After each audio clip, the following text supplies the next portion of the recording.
बच्चों, conducting sphere का electric potential आपने पिछली वीडियो में देखा था।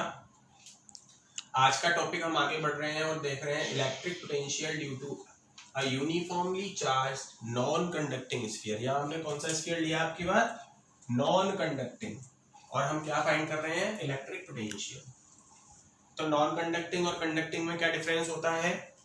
अगर ये नॉन कंडक्टिंग स्फीयर है और इसकी आर रेडियस है, ये इसका सेंटर है, this is the radius of this sphere, और जो चार्ज आप इसको दोगे ये चार्ज यूनिफॉर्मली डिस्ट्रीब्यूट हो जाएगा इसके पूरे वॉल्यूम पर।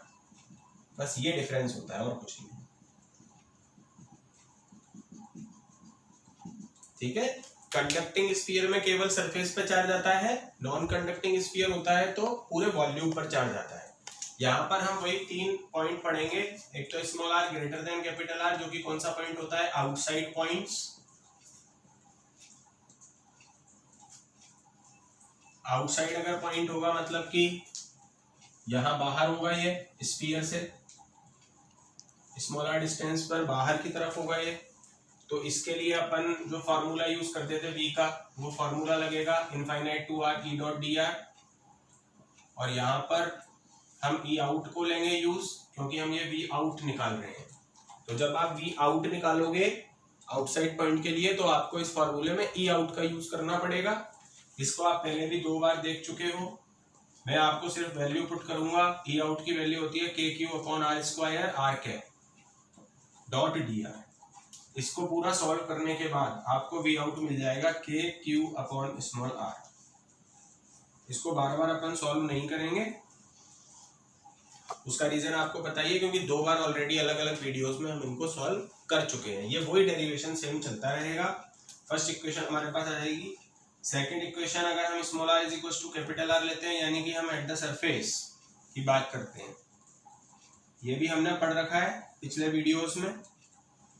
तो जब ये पॉइंट सरफेस पर आ गया यहाँ पर सेकंड पॉइंट में, तो जो रेडियस है और कैपिटल आर इक्वल हो गया, और इक्वल हो गया तो इक्वेशन नंबर 1 फ्रॉम इक्वेशन 1 से बी सरफेस अगर हम निकालेंगे तो वो के क्यू अपॉन कैपिटल आर आ जाएगा, इक्वेशन नंबर 2। तो 1 और 2 केस कंडक्टिंग स्फीयर जैसा है, चाहे कंडक्टिंग हो चाहे नॉन कंडक्टिंग। 1 और फर्स्ट और सेकंड केस सेम रहता है। ठीक है, तो ये तो आपको 2 बार पहले भी बताया जा चुका है। अब थर्ड जो केस है वो चेंज होगा, उसी को आपको समझना है। थर्ड केस में क्या चेंज होगा, अब ये जो पॉइंट था ये अंदर आ जाएगा स्फीयर के, ये आ गया। ठीक है, अब ये पॉइंट अंदर आ गया जो कि दिख रहा है आपको। अब आपको क्या करना है, पहले v का formula minus infinite to small r e dot D r, लेकिन इस फॉर्मूले को 2 पार्ट्स में डिवाइड करोगे, पिछले वीडियो में भी बताया था। अब आपको इनफाइनाइट से एक 1 कूलॉम चार्ज को इस पॉइंट तक लाना है। 1 कूलॉम चार्ज, ये डेफिनेशन होती है इलेक्ट्रिक पोटेंशियल की। Electric potential is equal to the work done in bringing unit test positive charge from infinite to a point P. तो इनफाइनाइट से पॉइंट पी तक जब आप यूनिट चार्ज को लाते हो, तो जितना वर्क डन करते हो, this work done is equal to the electric potential. तो यहां से यहां तक आपको लाने के लिए जो भी वर्क डन होगा, तो इसको मैं 2 पार्ट में डिवाइड कर सकता हूं। जैसे कि मैंने आपको पहले भी बताया था, बी इनसाइड निकालने के लिए एक तो मैं इनफाइनाइट से और कैपिटल आर तक करूंगा, जिसमें मैं ई आउट लिखूंगा। भाई पहले जब मैं इसको लाऊंगा तो पहले इनफाइनाइट से मैं, ये इनफाइनाइट है ये, और ये सरफेस है, तो पहले मैं इनफाइनाइट से कहां तक आऊंगा, सरफेस तक। तो ये पहला जो इसका पार्ट है वो मैंने इनफाइनाइट से कैपिटल आर तक बना दिया, और दूसरा मैं आऊंगा अंदर तक, स्मॉल आर डिस्टेंस तक। तो दूसरा पार्ट इसका बनेगा capital r to small r, और जब मैं कैपिटल आर से स्मॉल आर आऊंगा तो गोले के स्फीयर के अंदर है, तो फिर ये ई इन का फॉर्मूला लगाना पड़ेगा। तो इस तरीके से ये 2 पार्ट में डिवाइड हो जाएगा। हमें एक्चुअली इनफाइनाइट से इस पॉइंट तक लाना है, लेकिन मैंने आपको पिछले वीडियो में भी बताया था कि इलेक्ट्रिक फील्ड यहां से यहां तक एक जैसा नहीं है। यहां से यहां तक कुछ और है, यहां से यहां तक कुछ और है, तो हमने इसीलिए इसको 2 पार्ट्स में डिवाइड कर दिया इस इंटीग्रेशन को, एक इनफाइनाइट से सरफेस तक और एक सरफेस से इनसाइड तक। ये इनफाइनाइट से सरफेस और ये सरफेस से इनसाइड। तो जब आप इनफाइनाइट से सरफेस पे आओगे तो ई आउट का यूज करोगे, और जब आप सरफेस से इनसाइड पॉइंट पर आओगे तो ई इन का प्रयोग करोगे। अब हम इनकी वैल्यू डालेंगे। अच्छा, ये जो आपको दिख रहा है ना इनफाइनाइट से कैपिटल आर, तो ये तो आपका जब इनफाइनाइट से कैपिटल आर तक आप इसको लाते हो तो ये यहां से यहां तक का जो वर्क डन होता है वो v सरफेस के इक्वल आ जाएगा। आप इसको चाहो तो सॉल्व कर लेना। ये तो आपका के क्यू अपॉन कैपिटल आर आ जाएगा यहां से यहां तक के लिए। अब इसमें हम ई इनसाइड का फॉर्मूला डालेंगे। ई इनसाइड आप गॉसेस लॉ जब आपने पढ़ा था सेकंड चैप्टर, तब उसमें जाके देखो ई इनसाइड आपको क्या मिलता है, k Q small r upon capital r q r cap dot D r. आप आराम से वहां जाके देख सकते हो, ये ई इनसाइड का फॉर्मूला है। ठीक है, नॉन कंडक्टिंग स्फीयर के लिए ई इनसाइड का फॉर्मूला। अब हम इसको सॉल्व करना है। अब ये पूरा सॉल्व करते रहो, के क्यू अपॉन कैपिटल आर। इसका सॉल्यूशन ध्यान से देखना, माइनस इसमें से के क्यूब अपॉन आर क्यूब तो बाहर आ जाएगा इंटीग्रेशन से क्योंकि कांस्टेंट है, अंदर बचेगा एक तो आर, और r cap dot D r मैंने आपको पिछली वीडियोस में बताया है ये डी आर हो जाता है, क्योंकि आप ऐसे याद रखो आर कैप यूनिट वेक्टर है, तो यूनिट वेक्टर है तो 1 हो गया इसका मैग्नीट्यूड, डी आर का मैग्नीट्यूड डी आर हो गया, तो केवल डी आर बचता है, ये 1 होके हट जाता है, तो r cap dot D r क्या आ जाता है, डी आर। तो यहाँ पे ये तो आर हो गया, ये इसकी वैल्यू आ जाएगी डी आर, तो ये आर डी आर आ जाएगा। क्लियर है कहानी? ये सरफेस बी सरफेस हो जाएगा, ये बी सरफेस के Q upon capital R minus ये ई इनसाइड का फॉर्मूला। अब R cap dot D R को डी आर कर दिया, आर ये आ गया, और बाकी के Q upon R cube integration से बाहर आ चुका है। इसका काम खत्म हो गया है, सीधा डेरिवेशन चलेगा। 2 पार्ट में जब भी आप इनसाइड वी इनसाइड निकालोगे तो इसको 2 पार्ट में डिवाइड कर दिया जाता है।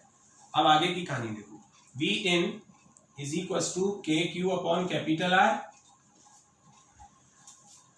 Minus K Q upon R cube. ठीक है, अब यहां पर ये हो जाएगा आर स्क्वायर अपॉन 2। ठीक है, ये आर डी आर एक्स की पावर n+1 अपॉन n+1 से ये आर की पावर 1 है, तो ये आर की पावर 1+1 यानी 2 डिवाइडेड बाई 1+1 यानी कि 2, ये इसका इंटीग्रेशन हो जाएगा। v inside is equal to के Q upon capital R minus K Q upon R cube.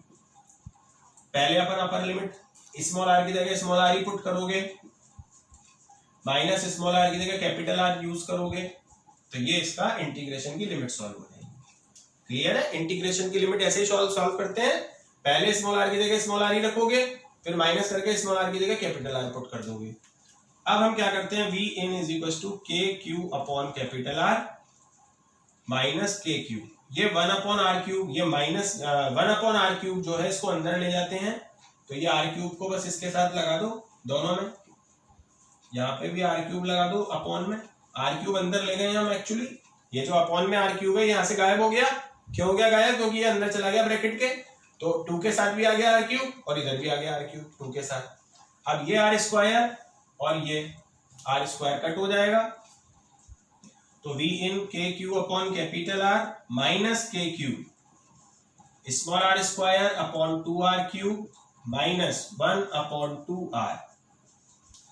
ठीक है, अब इसमें से के क्यू हम कॉमन ले लेंगे, दोनों में से जिसके पास भी है के क्यू इसके पास भी है, यहां पर बचेगा 1 अपॉन आर। ठीक है, ये माइनस है तो अंदर ब्रैकेट ओपन कर रहे हैं, तो ये माइनस का r square upon 2 are cube, ये माइनस माइनस प्लस हो जाएगा 1 अपॉन 2 आर। क्लियर है कहानी? के क्यू कॉमन ले लिया, 1 upon r minus r square upon 2 are cube, ये माइनस माइनस हो गया प्लस 1 अपॉन 2 आर। ये सॉल्यूशन है। अब इसका आप रिपीट करके भी देख सकते हो, जो स्टेप समझ में नहीं आए उसको आप रिपीट कर लेना एक बार। अब इसको सॉल्व करने के लिए v inside is equal to के क्यू, और यहां पे मैं 2 आर क्यूब इसका एलसीएम ले लेता हूं, इसका एलसीएम आ गया 2 आर क्यूब, तो यहां पर क्या रिमेनिंग होगा 2 आर स्क्वायर, क्योंकि एक आर तो है ही नीचे, तो 2 आर स्क्वायर यहां रिमेनिंग, माइनस ये 2 आर क्यूब है तो माइनस का स्मॉल आर स्क्वायर, और प्लस आर स्क्वायर, ये 2r³ एलसीएम लेने के बाद ये हमें यहाँ पर मिल जाएगा। Vn is equal to KQ, ये हो जाएगा 2r² और r² 3r² minus small r² upon 2r³। अब मैं आपको बताता हूँ 11th में हमने जहां पर ग्रेविटेशनल पोटेंशियल पढ़ा था वहां पर एक फॉर्मूला आपको डायरेक्ट बताया गया था और कहा गया था इसको अभी डायरेक्ट याद रखो और डेरिवेशन इसका 12th में पढ़ेंगे। ये वही डेरिवेशन है बच्चों, आज आप चाहो तो 11th के नोट्स निकाल के देखना। फॉर्मूला होता है GM 3r² minus r² upon 2r³। K की जगह तो G आ जाता है, Q की जगह M आ जाता है। ये फॉर्मूला हमने V इनसाइड, आप ग्रेविटेशनल पोटेंशियल में जाके ये फॉर्मूला भी देख सकते हो, वहां पे आपको डायरेक्ट पढ़ाया जाता है। 12th में इसका पूरा डेरिवेशन है जो आपको समझाया जाता है। तो आपको ये कुछ जाना पहचाना सा इसीलिए लग रहा है क्योंकि ये आप 11th में फॉर्मूला पढ़ चुके हो। अब कोई बच्चा कहता है कि सेंटर पे भी होना चाहिए सर, तो सेंटर पर अगर हम निकालना चाहें ग्रेविटेशन इलेक्ट्रिक पोटेंशियल तो फिर हमें क्या करना पड़ेगा। जैसे ये स्फीयर है, अब हम इसके सेंटर पे निकालना चाहते हैं, तो जब ये पॉइंट सेंटर पे आ गया, ये जैसे यहाँ था या कहीं भी था, एक्चुअली अंदर ले लेते हैं अपन इसको, ये मान लो ये पॉइंट P यहाँ था, ये सेंटर है, तो ये डिस्टेंस R होती है। अब ये पॉइंट P ही सेंटर पे आ गया तो R इक्वल टू 0 हो गया। सेंटर के लिए पॉइंट P जब सेंटर पे ही आ जाएगा तो स्मॉल r 0 हो जाएगा। तो स्मॉल r अगर 0 पुट कर देते हैं तो V सेंटर आ जाएगा। V सेंटर निकाल के देख लेते हैं एक बार, KQ 3r², ये 0 हो गया, हटाओ, अपॉन 2r³। ठीक है, सेंटर पे फाइंड करने के लिए हमें क्या करना पड़ा, स्मॉल r को 0 लिखना पड़ा V इनसाइड के फॉर्मूले में, क्योंकि सेंटर अंदर ही होगा। आउटसाइड का फॉर्मूला यूज मत कर लेना, क्योंकि जो सेंटर होता है स्फीयर का वो स्फीयर के अंदर होता है, तो V इनसाइड का फॉर्मूला ही यहाँ पे यूज करना है। अब इसके बाद जब ये हो गया, अब इसको सॉल्व करोगे तो ये r² से r² कटोगे, r बचेगा, तो V सेंटर कितना आ जाएगा जरा एक बार चेक कर लेते हैं। देखो 3/2 KQ अपॉन कैपिटल R, और KQ अपॉन कैपिटल R को हम क्या लिख सकते हैं, V सरफेस। क्या लिख सकते हैं, V सरफेस। तो V सेंटर V सरफेस से भी ज्यादा होता है, 3/2 पार्ट्स ऑफ V सरफेस। तो आप समझ लो सबसे ज्यादा इलेक्ट्रिक पोटेंशियल अब सरफेस पे नहीं है, कहां पर है, सेंटर पर है। कौन से स्फीयर के लिए, नॉन कंडक्टिंग स्फीयर के लिए सेंटर पर electric potential is the maximum. अब आपको मैं इसका ग्राफ प्लॉट करके बताता हूं, ये बातें बहुत इंपॉर्टेंट है जो आपको बताई गई हैं। अब इसका एक ग्राफ देख सकते हो आप, between V and R, electric potential and distance. तो इसको प्लॉट करने के लिए मुझे कुछ फॉर्मूलों की बात करनी पड़ेगी। सबसे पहले मैं V सेंटर की बात करूंगा। V center is equal to 3/2 into V surface, first point. Second, V surface is equals to KQ upon capital R, and third, V out is equal to KQ upon small r. From this equation, if V increases capital R, then V out decreases. It is clear from this equation. X axis पर अपन potential ले लेते हैं, Y axis पर, और X axis पर अपन ले लेते हैं distance between point P and centre O। अब हम सबसे पहले एक लाइन बनाते थे। This line shows surface of the sphere, and for this line small r is equals to capital R, because this is the surface of a sphere, and this is the inside part. This is center of sphere. For inside part small r is less than capital R, and for outside part small r greater than capital R. We know that the maximum potential will be on the center of the sphere, which is 3/2 into Vs. 3/2 into Vs. तो ये आपका हो गया 3/2 Vs, और फिर धीरे धीरे यहां तक आते आते सरफेस तक ये हो जाता है डिक्रीज, Vs हो जाता है ये Vs।